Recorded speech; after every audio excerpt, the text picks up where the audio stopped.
2 females, ఒక male dog. ఇందులో వీళ్ళమ్మ చనిపోయిందండి రీసెంట్గా. ఈ 3 పిల్లలతో పాటు వాళ్ళ అమ్మను కూడా యానిమల్ బర్త్ కంట్రోల్కి పంపించా. తిరిగి వచ్చిన తర్వాత నెల రోజుల తర్వాత వాళ్ళ మదర్ చనిపోయిందండి. వైట్గా ఉంటుంది.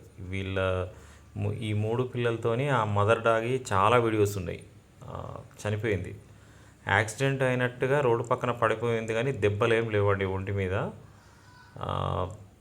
ఆపరేషన్ ఫెయిల్ అయిందో లేకపోతే వేరే ఇంకేమైనా యాక్సిడెంట్ అయిందో నాకు అర్థం కాలేదు, కానీ ఏమీ క్లారిటీగా చూసినా కానీ ఇక తను తిరిగి రాదు, వెళ్ళిపోయింది. పిల్లలు మాత్రం మిగిలిపోయినాయి. రోజు అన్నం పెడుతున్నా. ఆ ఇన్ఫెక్షన్ కూడా వచ్చినట్టుందండి పిల్లలకి. పాపం ఈరోజే కనబడుతుంది. ఐ డ్రాప్స్ వేయాలి పాపం. ఫిమేల్స్ కదా, బర్త్ కంట్రోల్ చేపిస్తే మంచిదని చేపించేసాం. మళ్ళీ పిల్లలు పెడితే ఇబ్బందని.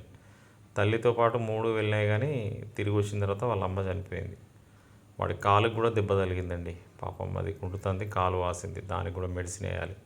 నైటు ఫీడింగ్ టైంలోనే వస్తాయి, అక్కడెక్కడో పడుకుంటాయి. ఆ టైంకి ఆ రోడ్డు మీదకి అక్కడికి వస్తాయి పాయింట్కి. అక్కడ అన్నం పెట్టేస్తాం, తినేస్తాయి పిల్లలు.